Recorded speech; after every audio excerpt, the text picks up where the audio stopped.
You got to get on a bus. Then you got to get to the hotel. All right, you got to check into your room. You got to go through all this crap. It's like, yeah, it's done for you, but it's still not like you're still sitting there. You're still in traffic. Yeah, you're still like it's still 2 a.m. You still want to be in bed, right? You're like, oh my God, I'm on some highway in Calgary right now. It's 3:30 in the morning, and we're playing against the Canucks tomorrow. Right? Like, it's not as smooth as people always think. In-game live, only on SportsGrid. If there's more revenue for the league, there's more revenue for the players, and that would make it saleable. So they may have objections. Certainly there's more risk of injury the longer the season goes. But, these guys, their careers are short. The money is good. Money would be better. So I wouldn't bet against the league expanding sooner rather than later. Newswire, only on SportsGrid. His wife and his kids were like, I kind of like this. This kind of works out for me. Hey, Daddy's a celebrity again, so I get access to things. Daddy's making money again. Hadn't made a nickel in the last 5 years. Now he's made a lot of money, so I'm sure they're good. Yeah. But all of a sudden, the prospect of Daddy being away, like he ain't cheating on you in Buffalo, I can tell you that. I live there. The Craig Carton Show, only on SportsGrid. In reality, you and I could coach Josh Allen to 11 wins. Like, it's not that monumental of a task, right? I mean, Josh Allen alone gives you 9, if not 10 wins, just because he's on the field. So we're not asking for much here. The real question is can he coach somebody? Can somebody coach them through the playoffs and make critical decisions that open the door for them to get past certain opponents? Game time decisions, only on SportsGrid.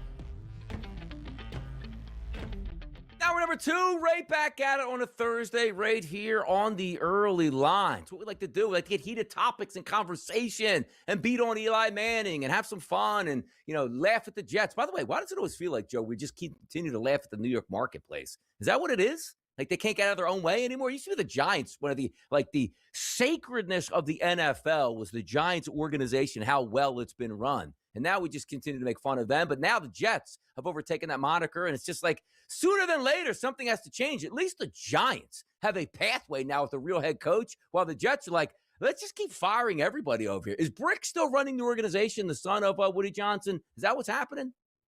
Well, now apparently Aaron Glenn is running the organization now because he everything they do, Donnie. Much like the Giants, right? The Giants for years kept going through this rut of trying to put Band-Aids on open heart surgery here, and everyone thought, like, what is going on? This is not you. Finally, they had an opportunity to go back to what made that organization who they are, and they did whatever they had to do to go get the right guy in the right spot. The Jets sold us on this last year where we're bringing in a new GM, we're bringing in Aaron Glenn, former player. Yay, this is all, we have a plan. What is your plan? Like, your plan has backfired every which way we look here. And now at the end of January, you have fired everybody you brought in the first goer. So what makes this thing, you're like starting over from scratch? The last coach to actually do this, Donnie, after year one, fire everyone and rehire all new people, was Hugh Jackson. And that worked out well with Cleveland because they ended up going 1-15 that year. This has already been done, and it never works. No, and sometimes you just have to turn the page and admit you were wrong, because there are ways where, Joe, you can have a really bad football season, but you see the vision, you see the focus, you see the organization setting that foundation. Like, there's no foundation now. Like, I would even have bought, Joe, if the Jets didn't fire a single person this year on their staff and said, hey, look, we didn't want them. The owner's you're not allowed to come out and say we didn't want them to win. But this, coaching staff did exactly what we wanted to. The foundation is there. Draft capital is here. We're ready to really make that splash now. But it's almost like the organization itself admitted, like, we hired everybody we shouldn't have hired. We're going to fire everybody but the head coach because he makes a lot of money. And then we'll try it again with new coaches on a string of, we know you're probably getting fired at the end of the season. This is a disaster in the making. It just is.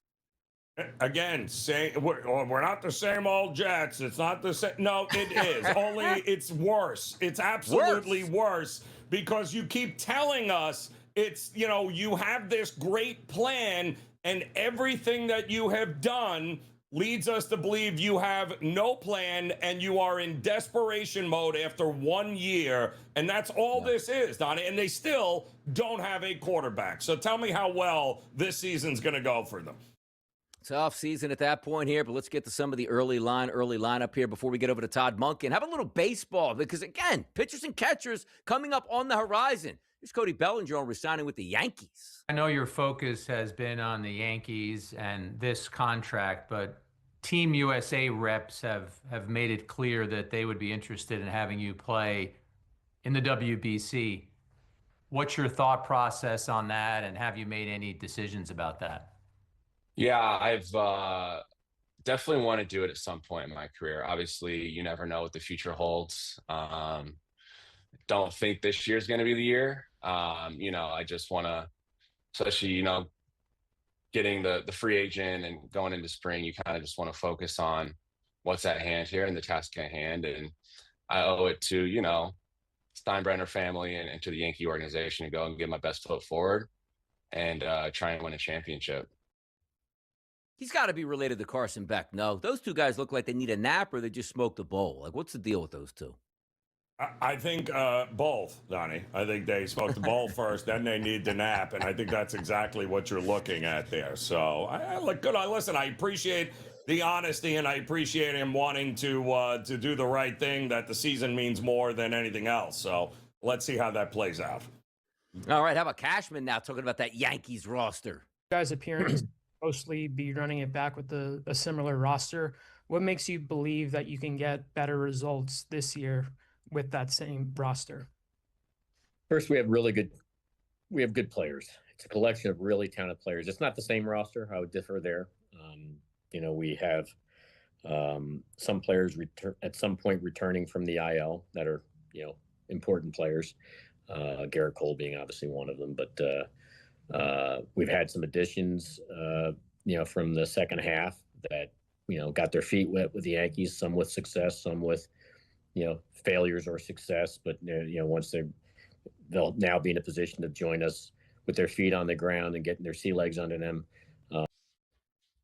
The Yankees. You have enough Yankees talk this morning, Joe, for your hot stove?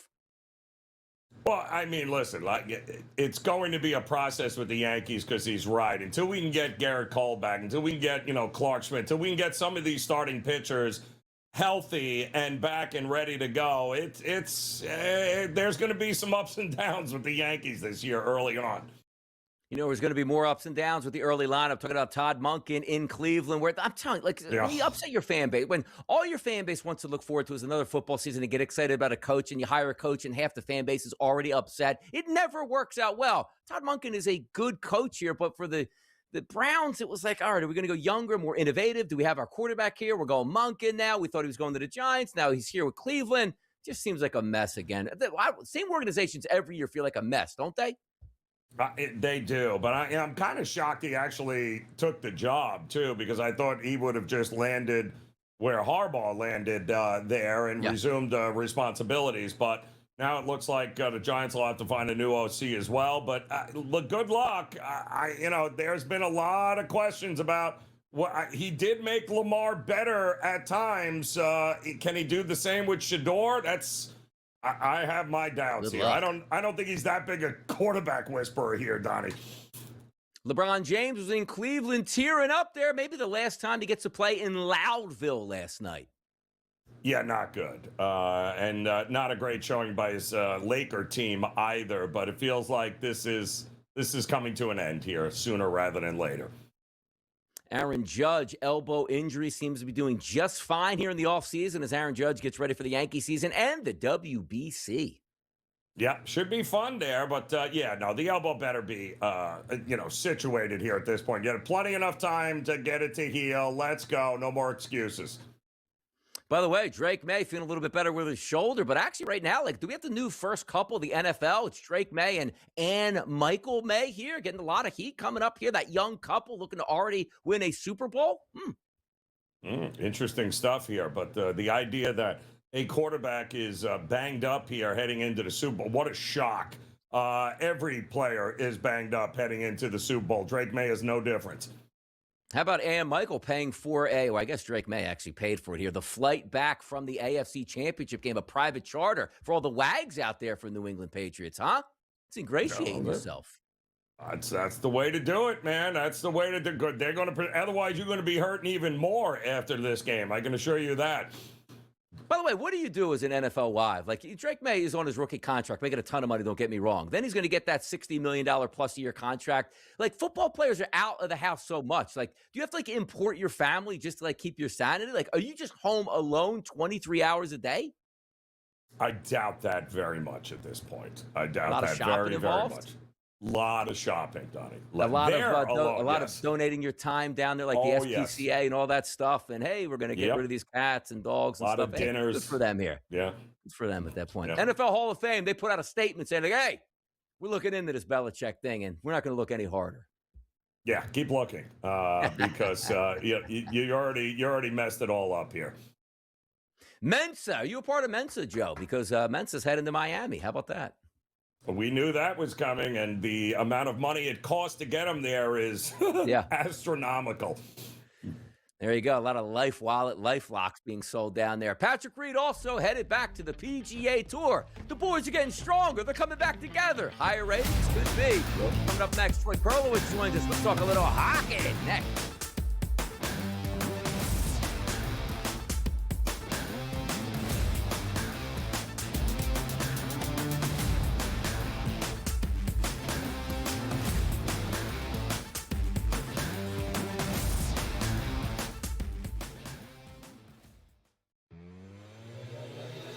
You got to get on a bus. Then you got to get to the hotel, all right? You got to check into your room. You got to go through all this crap.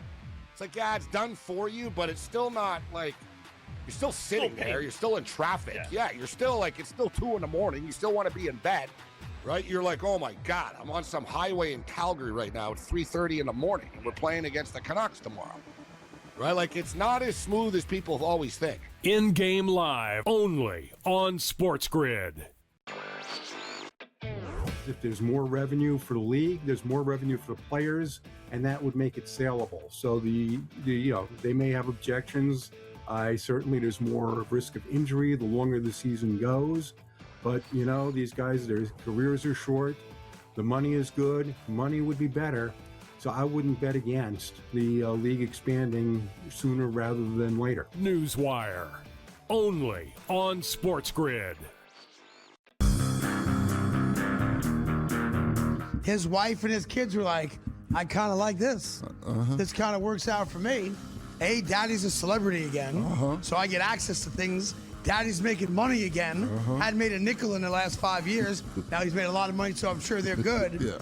But all of a sudden, the prospect of Daddy being away, like, he ain't cheating on you in Buffalo, I can tell you that. I live there. The Craig Carton Show, only on SportsGrid. In reality, you and I could coach Josh Allen to 11 wins. Like, it's not that monumental of a task, right? I mean, Josh Allen alone gives you 9, if not 10 wins, just because he's on the field. So we're not asking for much here. The real question is can he coach somebody?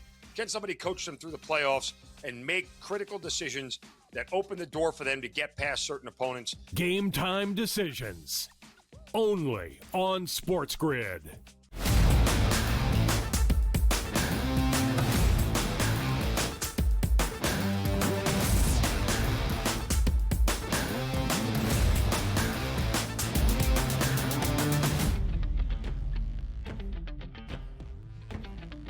It's a Thursday here on the SportsGrid Network right here on the early line. We do talk a lot of college basketball and NBA and get you ready for the NFL because why? There's only one game left. It's the Super Bowl, but sometimes the ice is heating up. It's Donnie right side. It's Joe Ranieri. Let's welcome in Troy Perlowitz. Let's get some NHL talk today. Troy, how are we feeling?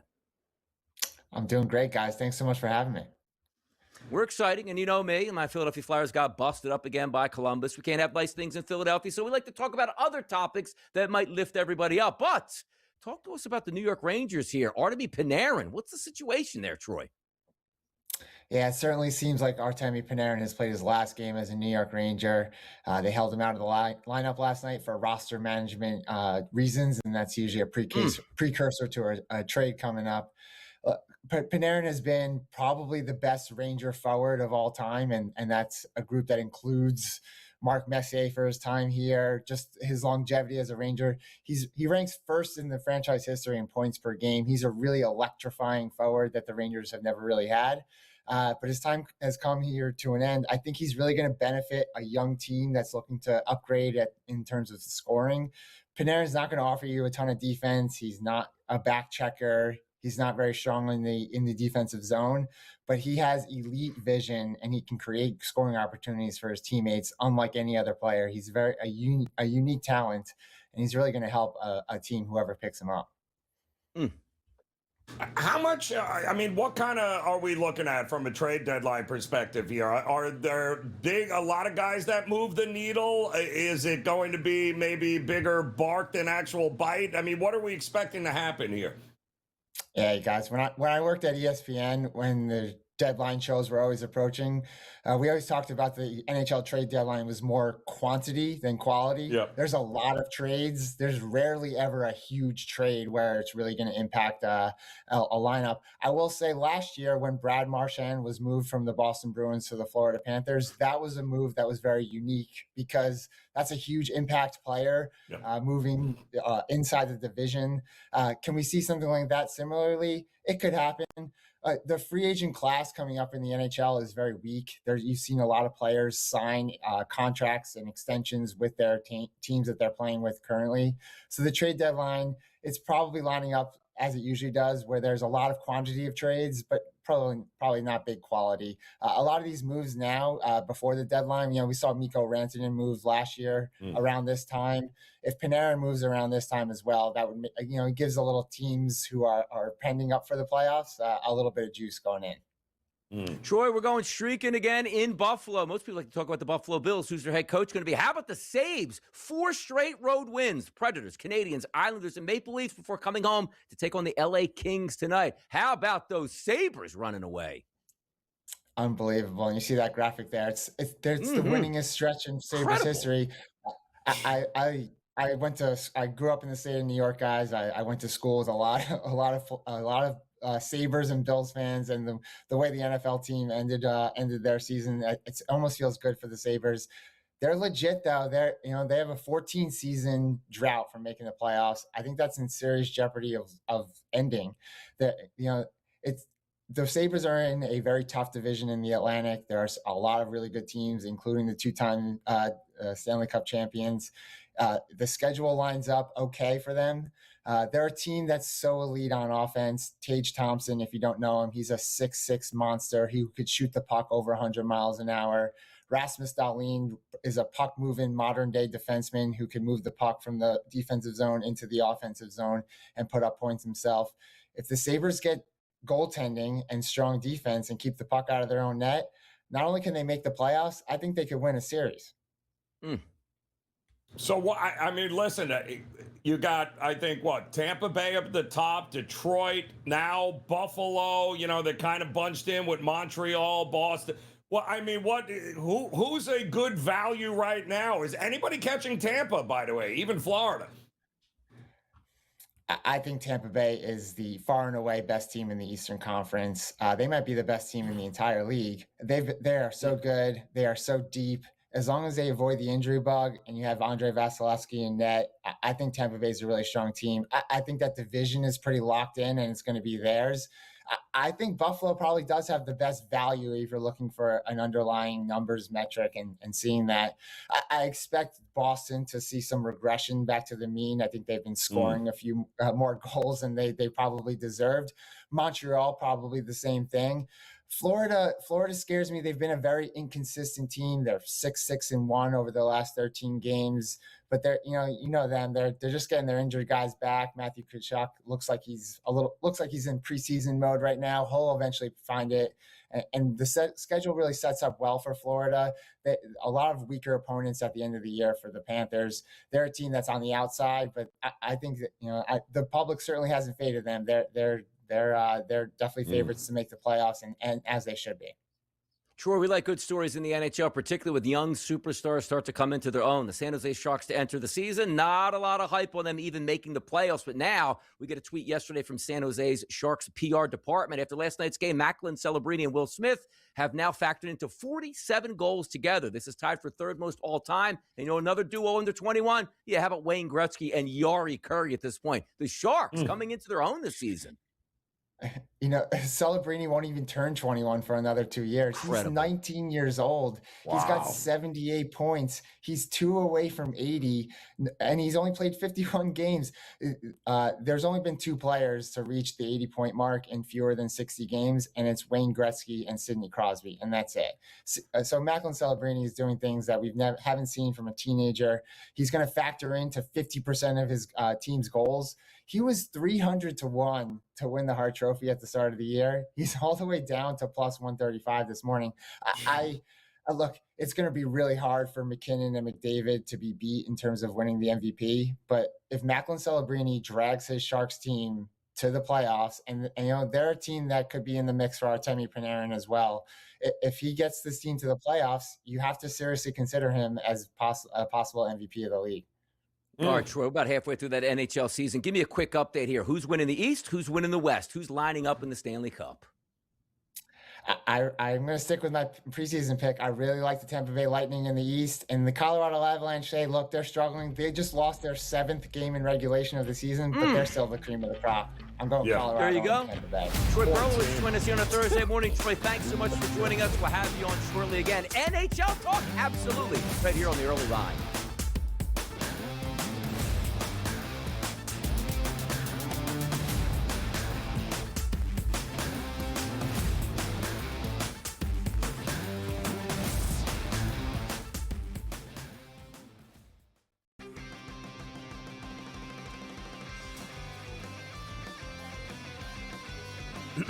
Class is in session.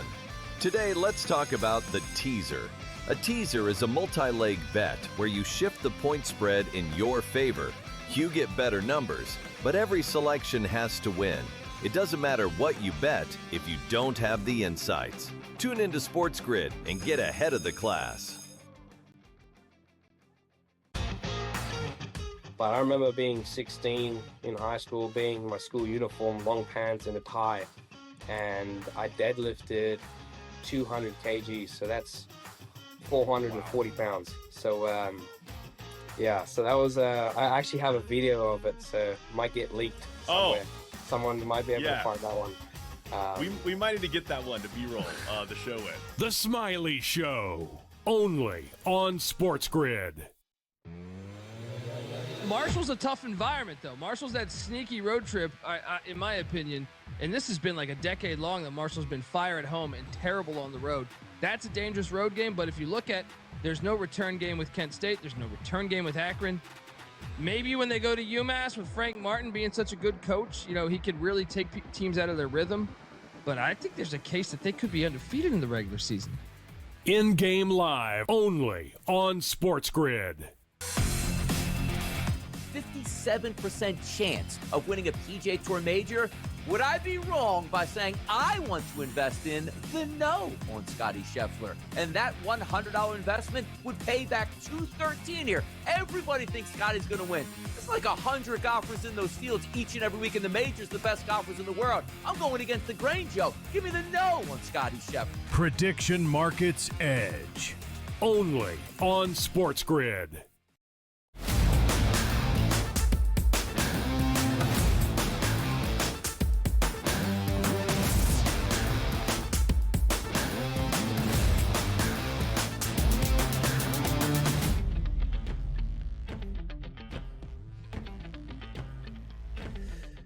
Predictive markets, we love them here on the SportsGrid Network, specifically on the early line. We always have a nice segment stuffed away. We like to talk about where some of these coaches are going to go because a lot of outlets, Joe, they're not going to let you wager or invest on who's going to be the next head coach of a certain organization. On Kalshi, on Polymarket, you can do that. Hey, Las Vegas, you're still looking for a head coach right now. Did you see that performance by Clint Kubiak on Sunday, calling the plays ultra-aggressive, knocking off a division rival in the Los Angeles Rams, and now headed to the Super Bowl where you can get some interview time in front of some of these hot assistant coaching names. Clint Kubiak, 69% trading right now, Joe, to be the head coach, the next head coach, I should say, of the Vegas Raiders. It looks like he's probably going to be a runaway. Davis Webb, Cliff Kingsbury, Vance Joseph. By the way, Cliff Kingsbury, haven't heard that name quite a bit now. But Kubiak, he's the hot name, Joe. Yeah, he's the hot coordinator, right? And as well he should be, right? I mean, we'll look at what he's done there and look at how good Sam Darnold is. Sam Darnold, the favorite to win the MVP here of the Super Bowl. So, the guy should be at the top of everybody's list. The only question I have, Donnie, is does he really want it? Does he want the Raiders' dysfunctional organization? Does he want to be a part of that? He obviously, his family is very well versed in the NFL and NFL ownership. Is that something he wants? That would be my only question there, because I know guys like Kingsbury or a few other names on that list would likely jump at an opportunity. I'm not sure Kubiak will here, though. I'm not sold on him. But here's the good part about it, Joe. Like, if you are one of these last coaches standing, and let's just say, okay, Arizona and Las Vegas, like, they're not great spots, but if you compare the two, Vegas is probably the much better spot. Number one, Vegas, pretty cool town, but number two, number one overall pick, which is going to be a quarterback. It looks like he's probably going to be a pretty good player and a lot of money to spend where you can sort of grow in that organization. And also, Joe, this isn't at the end of the string where it's like, hey, we didn't get anybody we wanted here. Would you take a low ball offer just to be a head coach and see how it works out? Like, it feels like Clint Kubiak can demand a lot from the Vegas Raiders. He could, but again, we've seen this story with the Vegas Raiders before, right? Yeah, we got our guy, and then next year, like, no, he's not our guy. We got to move on. And it's not exactly. I mean, they do have the number one pick. So, to me, I think a lot of this is going to depend on. What are we thinking here? Where are they going, QB? You would think they would. Mendoza's going to be right there. So, we'll see. But I think they'll overpay for Kubiak at this point because they don't want to be the last team standing without a head coach. Arizona could be the last team standing here. The favorite to take their job is a LaFleur. Whoa, leaving Green Bay? Did he just get a new deal? No, it's Mike LaFleur, his brother, supposedly heading down at trading at a 60% chance, followed by Clint Kubiak, who's the favorite for the Vegas spot. Vance Joseph, Ron Rivera at 4%. Tells you how far down we're going. Also, Cliff Kingsbury still technically on that list. But wait a second. Didn't you already fire Cliff Kingsbury here? Arizona seems like they're the odd man out and just going to take whatever they can get. Well, they have a Kyler Murray. They have a lot of problems in that. Namely, it starts at the top of the organization. But a lot of these markets, Donnie, are so influenced by the latest headlines across the board and names and those types of things. But, if you're Arizona, it's not exactly the best job, the appealing job. At least the Raiders have the number one pick. You can kind of start from scratch. Arizona has a quarterback problem, a big quarterback problem. You're going to end up getting whatever is left over, or you're going to get a guy like LaFleur's brother there who would do anything to be a head coach in the NFL, which is not a good scenario. No, it's not. You're going to just take what you can get, but that's what it is at Arizona. When you make your guys pay for cheeseburgers at the facility, sort of goes down to the rest of the organization as well. We'll see what they get as a head coach. How about this one? Polymarket asking a question. This is important. Who will attend Taylor Swift and Travis Kelce's wedding? The leader in the clubhouse, it's Selena Gomez, followed by Patrick Mahomes and Jack Antonoff. And by the way, I see a guy out here by the name of Max Martin. Do you know who Max Martin is, Joe Ranieri? I have a feeling you're about to tell me. He's written 28 number one singles, dating all the way back like the Backstreet Boys and NSYNC. Wow. He's with Britney Spears, all that stuff. Like, this is one of those guys you never hear about, Joe, but it's probably worth like $1 trillion. He's trading at 59% right now.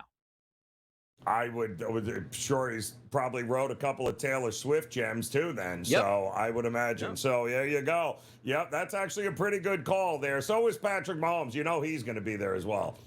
Yeah, you can make some money on this. Like, you're just taking that yes market all the way through there. Sabrina Carpenter, who toured with Taylor Swift, probably going to be there. Lana Del Rey. They'll probably make Lana Del Rey sing at the wedding at this point here. That's going to be a star-studded affair, Joe. Any chance anybody from the SportsGrid Network gets a request of the appearance there? I don't know. Who would it be? Walsh? Probably Joe Lisi will sneak his way in there. We'll be right back. That's a good.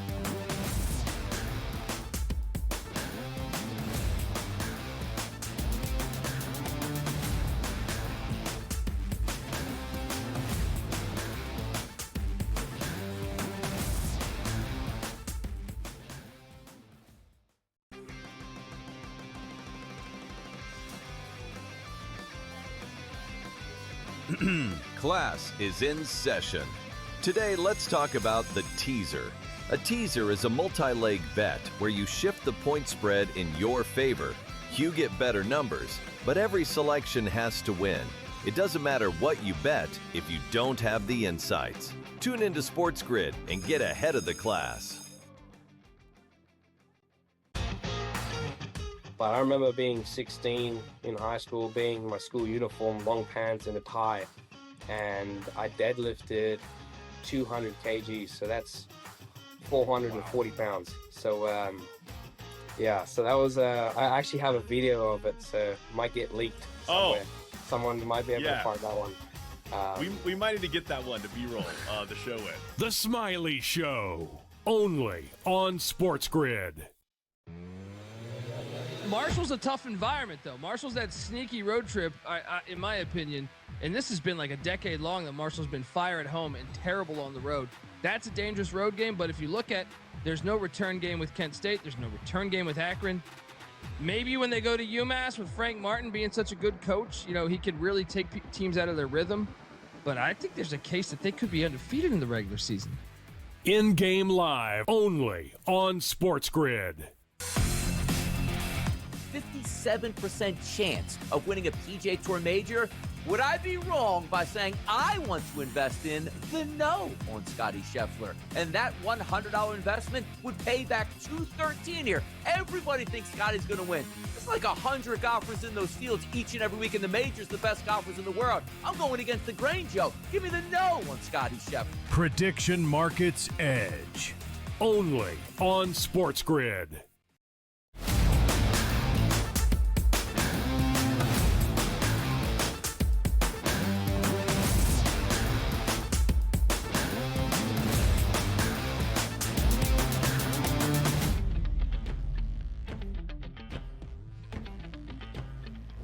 All right, Joe, answer me this question here. Like, we just got monster ratings from the NFC Championship game. It was up 4% from last year, which is basically on par with some of the bumps that you're getting year over year. We love football. But I don't want to be, they say like Debbie Downer. I don't want to be Donnie Downer here. I love football, and I will watch and I will bet that Sunday football game because I do think it's kind of intriguing between Seattle and New England. But I don't feel like the matchup is intriguing. Now, am I wrong for saying, like, boy, we always get mad at when Brady shows up in the final or Patrick Mahomes shows up in the final or, whoever, or like a big name team, Philadelphia Eagles, my team. Like, of course, when your team's there, you're going to be much more excited there. Do I feel like we're getting a downplayed Super Bowl here, or is it just me right now, Joe? And we're just a week and a half out and you got to wait for it to build.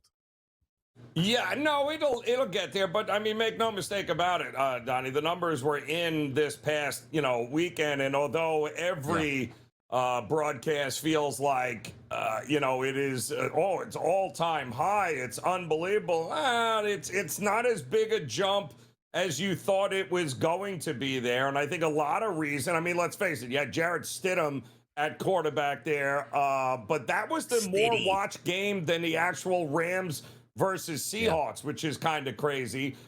Even though half the country was under a blizzard and probably couldn't leave and go anywhere. But when you think about it, like, all right, so nobody's really interested in Stafford or, versus Seattle. Well, they were interested, but let's face it, no Mahomes, no Lamar, no Josh Allen, the big names matter. And right now, there's not a whole lot of them heading into this game. Sam Darnold's not going to move the needle. Great story.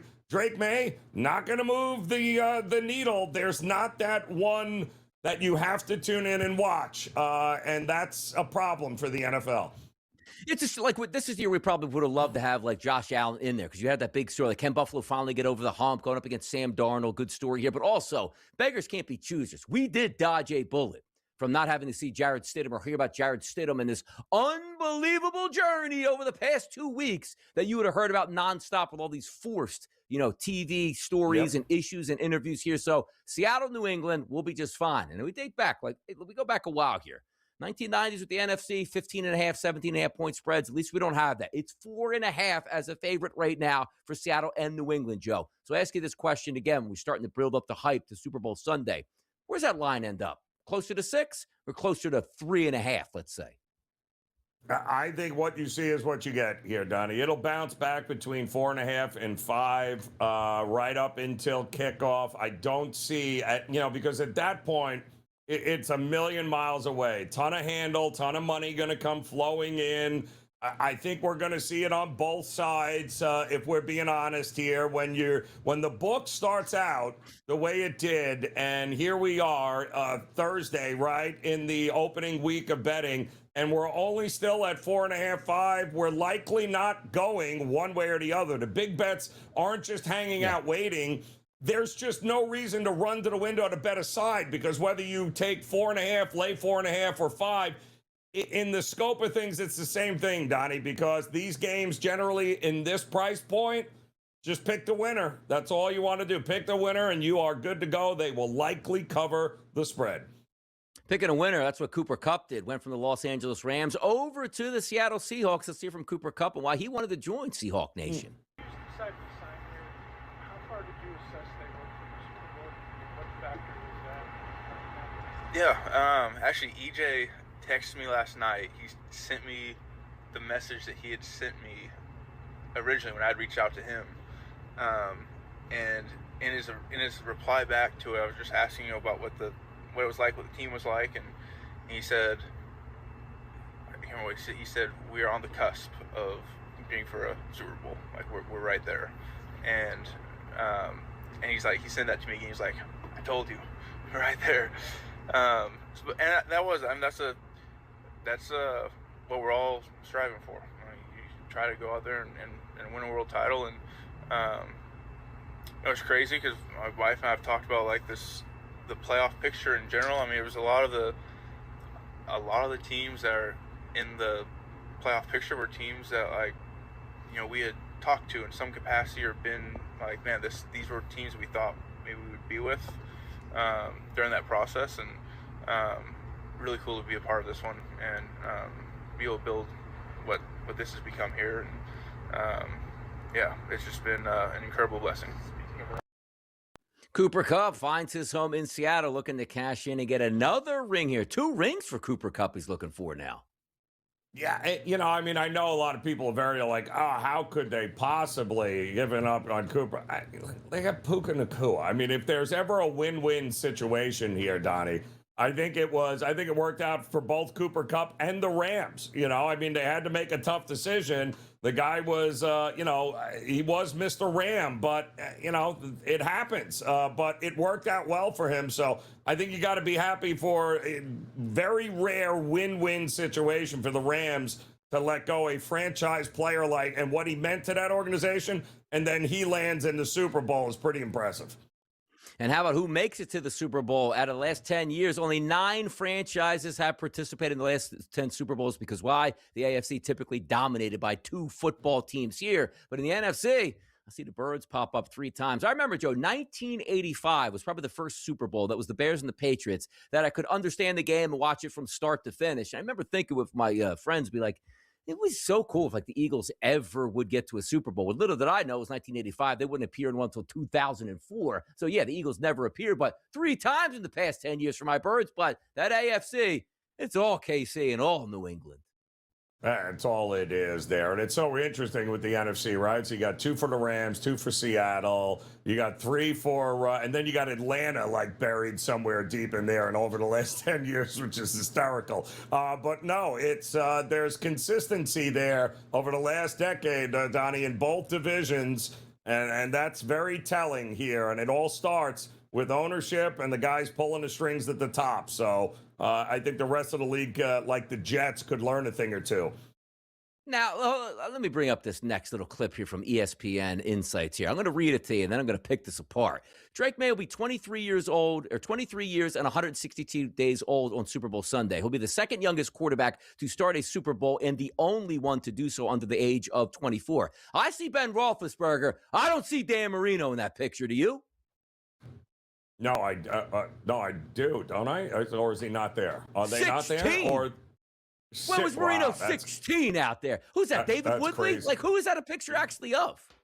Oh, 16 is not Marine. Yes, that's well, that is just a dolphin at this point, and really at that point, that's all that matters, really. But how old was Roethlisberger, by the way, when he was 20, almost 24? He was 23 years, 340 days. Yeah.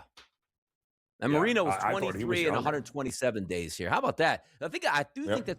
Yeah, David Woodley down there's a picture of Marino. I'm like, damn, Marino wore 16. That's Never great. damn Marino disgrace us by putting on number 16 as opposed to 13 out here. And by the way, Mattress Mac is back here, making dollars make sense out here. The largest reported Super Bowl futures bet now belongs to Mattress Mac. He placed a $2 million wager at Caesars Sportsbook on the AFC winning the Super Bowl at a plus 200 odds before Sunday's championship games here. So there you go. Furniture promotion ready to go.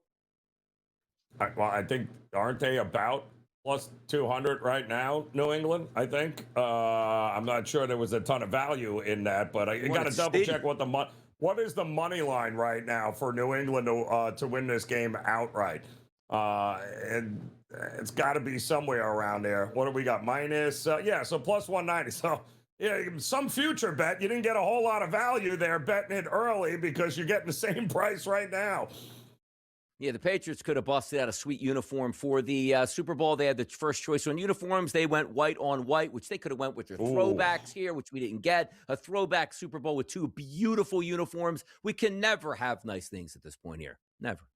No. It's the white on white is an interesting choice, I think. White on white. That's Rick Ross, I believe, right? I believe that's out there. That was next. That's right. Cam is coming up next. Oh, look at him. Look at him. Look at him with a preview, people. He's ready. We'll be right back.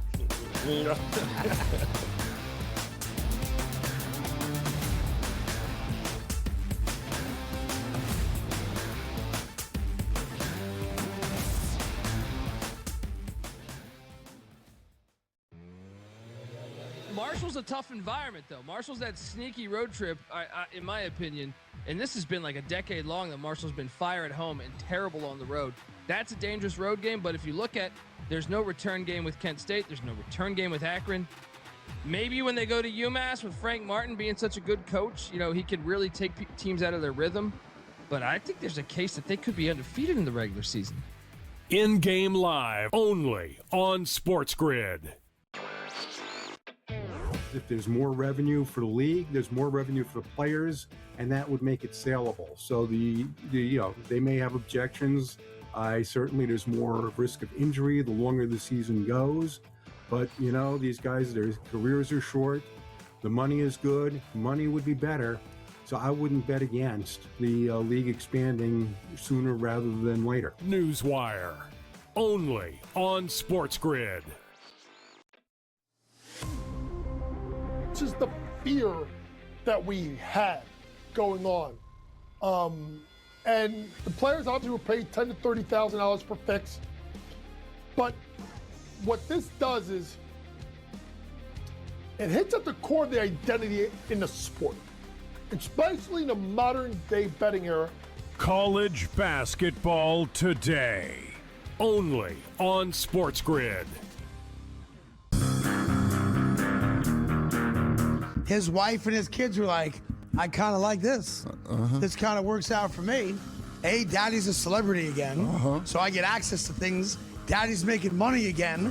Hadn't made a nickel in the last 5 years. Now he's made a lot of money, so I'm sure they're good.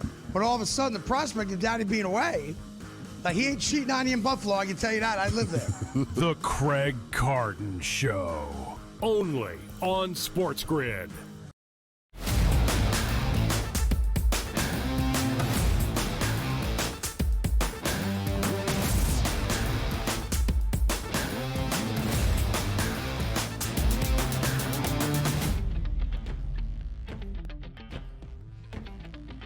What would a Thursday be without the early line with some great guests so we can have some fun with and get the information that we really need to know on the hottest topics? And wait for this topic I'm going to ask our guest here in a moment. Donnie right side, Joe Ranieri, Cam Stewart checks in on a thirsty Thursday edition. Cam, how we feeling? Always thirsty, Donnie. I will say this to Joe's point. I just went on FanDuel. So Mattress Mac is saving a cool as Prime Minister martini. It's plus 198 instead of plus 200. One loon. I guess, hey, if I was a regular guy and got $2 on $1 million, I'm like, sure, this sounds great, but the guy's worth so much. Does he really need an extra $2 per dollar? But anyway, I digress. And that could actually change. It might be like plus 203 or 205 by game time. So to Joe Ranieri's point, not really making a lot of money, not a lot of value there. Just a couple cents. Nope. All right, Cam, here's the important topics that we need to know. Canadians, and look, this isn't a stereotype. They love their beer. They love their beer. It's true. Can we sell Canadians on, look, you have bears and beers up north, but when we sort of pollinate those together, beer made with bear poop, a likely first brewed for the Super Bowl, Cam. Are we buying in at this point right now? Are we buying this beer? Tasty? Yes. What do you think? It looks fantastic. All I know is if I saw that bear and I was taking a walk drunk in the woods, I'd be running the other way. That beer poop bear looks pretty real. And I'll tell you, people, they might look furry and friendly like a bison on the side of the road, but I see them, man. These guys eat diapers like it's a buffet in Vegas. So just, you see a bear, roll the other way. And another thing, don't play dead. Some guys say, oh yeah, I'm going to play dead so he can claw out my face, my organs, and everything else. The best thing you can do with a bear is run hard the other way. One other tip from the Prime Minister, fire. They hate fire, they hate loud noise, and excessive downhills. But I mean, it's got to be like a crazy steep because they roll and roll and roll and roll. But when he gets up and finds flat land, you're dead. Yeah, the Revenant. What do you think that beer tastes like? I don't know. What do you think that beer? What do you think that beer tastes like? I'm just like an old IPA, like an old IPA that we brewed in the toilet. I don't know. Yeah. Anyway, that bear looks fantastic. That artist, keep up your work with the feces art because you're doing a great job, pal. Good anyway, stuff. You guys want golf picks? Where do you want to go? Super Bowl? Golf? I want golf picks. It's Farmers Insurance, Cam. By the way, if you get attacked by a bear, better have yourself some Farmers Insurance. Let's go. What do we got? Good ball. Yeah, your hunting lodge. I'm going to tell you this. Just say Scotty Scheffler and we can move on, Cam. All no, right, Joe, at this point. Like, no, I got great news for you. He's not there this week. And I've already, the best is, Joe, right? 1 week into the season, I already told Joe, no more Scheffler betting. This is how we're doing it. Betting without Scheffler, betting top fives with Scheffler if you want to lay a little bit of juice, or parlays with Scheffler top 10. That's the only way you can handle this moving forward. I'm not going to be there again. I told Ranieri and Donnie about Ryan Gerard. Guy finished second again. Like, this is the whole problem, Joe. Instead of getting rich, you're just sitting there getting each way bets. Sure, it's a couple $100, but it's not enough. Let's start here with a guy that is simply on fire. Do you guys know Cam Young's worst finish in his last 6 events is 11th, and a win's included there? I went through the show last night on In-Game Live with Morency and Wetzel. It's unbelievable stuff. So I'm going to take a shot. Cam Young, let's do, first round bets. Let's go. We have 2 courses, Torrey Pines North and Torrey Pines South. So we're going to go with Jake Afternoon Knapp, one of the best Thursday scorers on the PGA Tour, 25-1. Then we're going to take a shot with Wyndham Clark. This makes things fun, guys. And the California swing, you got to wait friggin' till 6 o'clock to get like TV coverage. So you're jonesing to make a bet. Clark's your guy. And Joe, I must be nuts. Ginger on Ginger Love. Brent Snedeker hasn't been on a leaderboard in a long time, but I'll tell you something. Just going through the database, he plays really, really well at Torrey Pines. He shot a 60 before. This is a track where sometimes these old guys could find a little bit of magic. So I'm going to take him 80-1 to be a first-round leader. The other courses I got for you are the South. I'm going to go with Tom Hoagie Sandwich, who played really, really well last week, 50-1. Sam Riders on the Storm. And Joe, this guy, was he drinking the bear beer? Cam Davis? What is going on here? Has he been rolling in beer or vodka? The guy's 110-1 to be a first-round leader. The guy was a good golfer last year. I don't know if that was a misprint, but I found it on one of my sites. So that's what I'm doing for first-round leaders. To win the tournament, Cam Young, as I talked about, 27-1. This guy is absolutely fantastic. It's not, add a 0 there, and then we're ready to rock because this guy is on fire. Cam Young, 27-1. Jason Day. Watch out for Jason Day, ladies and gentlemen. This guy's played really, really well at this course. Joe, some of the old guys can get it around at Torrey Pines. Experience matters. Sometimes win matters. So Jay, 28-1. As I mentioned, Wyndham Clark, I got a double take with him. Sam Stevens was the runner-up last year. He's another guy. Watch out. I told you about Ryan Gerard. Ranieri knows too. Sam Stevens is a guy to look out for in the future. He's a guy trending in the right direction. And I got to have one Prime Minister bomb Aldrich, Pot Geeter, get her done. Ooh. Pot Geeter, he's one of those guys, biggest hitter on tour for driving at distance. And one of the things about this guy is he hits it a mile. And also, when he gets a hot putter, watch out. He already won a tournament last year and finished top 5 in a lot. So Pot Geeter at 200-1 looks really, really good to me. Cantlay for a top 10 at plus 260. I got Knapp, Gerard, and Scott. These guys all top 20. Great prices. Plus 140. Knapp plays well here. Plus 150. And Adam Scott is really, really in good form. Playing well in Europe. Plus 190. Top 30. Taylor Pendrith has never been inside the top 20. As Prime Minister, I have to have one Canadian. Plus 110. And watch out for another guy that I've been following. John, don't call me Steve Perry from Britain. Playing really, really well in his first couple events, guys. Those wheels in the sky keep on turning. Yeah. Who was the winner Harris last English. year? Harris English. Oh, hello. That's who 8 under 1 too, because the wind's picked up. So, and Harris English isn't no spring chicken either. Like he's a mid-tier. Like it's not one of these young guys just out of Q school. Some of these guys, these veterans, you got to learn how to play Torrey Pines. So it should be a lot of fun. Already made one bet for the Super Bowl, guys. I'll give you a prop bet now. It's a sneaky one too. George Halani. Over 8.5 yards receiving for the Seahawks. He went 3 for 27 last week, 9 yards. Watch out. Everyone's going to be focusing in on Walker. We hit Walker over with the receiving yards. Watch out for George Halani. He's the backup. And people look at, what about the rushing? He rushed for three carries for 4 yards for Seattle. But I think he'll be a big, the Patriots are going to bring pressure. Watch out for Halani. He's going to get 3 or 4 balls, I think, and get way over 8.5 yards receiving. So that's what I'm looking at. And great call by you guys getting out the futures earlier. I got one in my pocket with Walker at 16-1. What is he now? 6-1. These guys told you got to get the stuff early in the championship games. Now all the numbers are gone. So I got a few players in my back pocket if Seattle wins. There you go. Cam's going to be watching his action in golf, and also maybe those Buffalo Sabres tonight with their 5th straight win, one of their best streaks in franchise history. He's Cam. We'll be back. We're headed to break.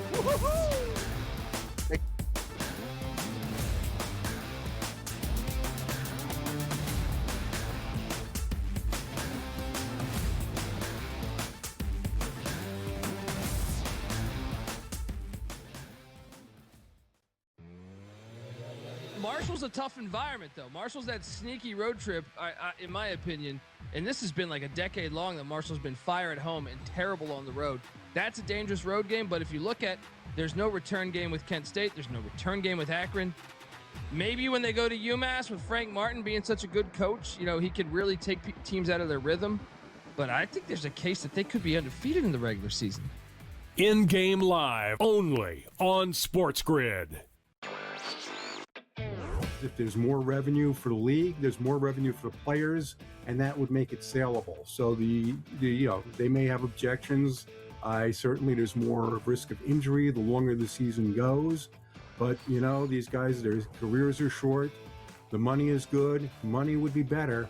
So I wouldn't bet against the league expanding sooner rather than later. Newswire, only on SportsGrid. This is the fear that we had going on. And the players obviously were paid $10,000 to $30,000 per fix. But what this does is it hits at the core of the identity in the sport, especially in the modern day betting era. College basketball today, only on SportsGrid. His wife and his kids were like, I kind of like this. This kind of works out for me. Daddy's a celebrity again, so I get access to things. Daddy's making money again. Hadn't made a nickel in the last 5 years. Now he's made a lot of money, so I'm sure they're good. But all of a sudden, the prospect of Daddy being away, like he ain't cheating on you in Buffalo, I can tell you that. I live there. The Craig Carton Show, only on SportsGrid.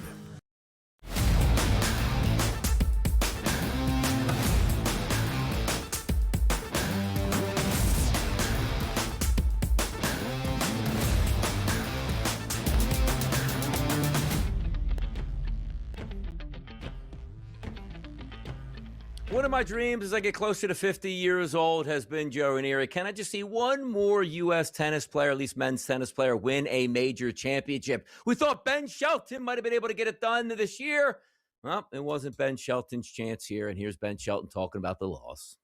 Nice going.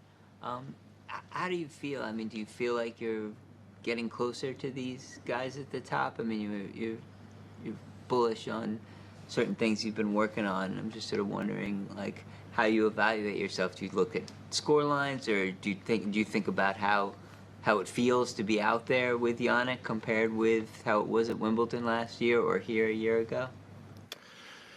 Yeah, I think my level is better, and I'm getting better and better, and becoming a lot less limited. I think this game takes time, and the results don't always come when you want them. How about that? It's a little defeated there after. Well Basically ask him, yeah, hey, can you beat the very best guys to ever play the game? He's basically telling them, what do you want me to tell you at this point, huh? Hey, listen, I mean, he's got the right attitude. I mean, it takes time. You're gonna have an opportunity a few more times here as the season progresses in a couple of more majors. But yeah, I mean, it's at least we've got an American here in the top 10, Donnie, that we can root for moving forward in tennis, which is not something we have been able to say for quite a long time. Yeah, who's our next Andre Agassi? Come on, break through, man. Get yourself. What he said was it Minolta? Like he did the camera. Like there's a lot of money out there for these people to be made. Come on now. Why can't I think of the name of it? It wasn't Minolta. It wasn't Cons. I don't know. I'll remember it here. I'll remember it meaningless today when I'm driving around today. It'll pop into my head at this point here. But let's reach out to the people, Joe. No, was it? Who is now? Now you're driving me nuts here. Like bring up the Stinger. I don't even know what Stinger is right now.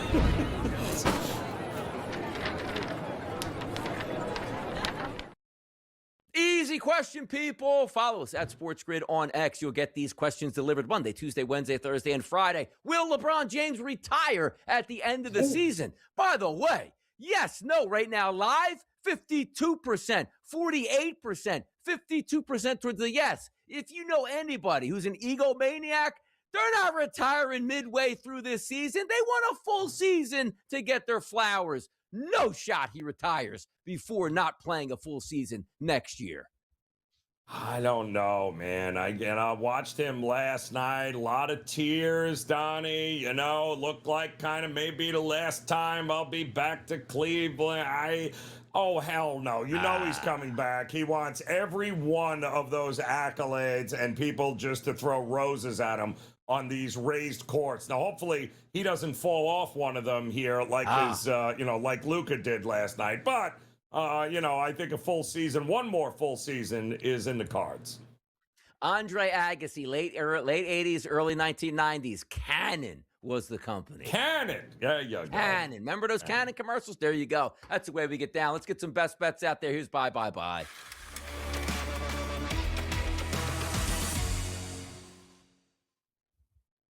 Somebody once said, give me liberty or give me death out here, Joe. I think that might have something to do with your pick tonight, no? Donnie, that's exactly where I'm heading. Conference USA, and the number one offense in the conference taking on the number one defense. I mean, Middle Tennessee State doesn't do a lot of things well, but what they do is play defense. They're one of the few teams in this conference that actually can bring it. But Liberty has shown with their big man, Zach Cleveland, that you better bring some defense if you're going to keep this thing close. This line, Donnie, has been -1, -1.5 for Liberty.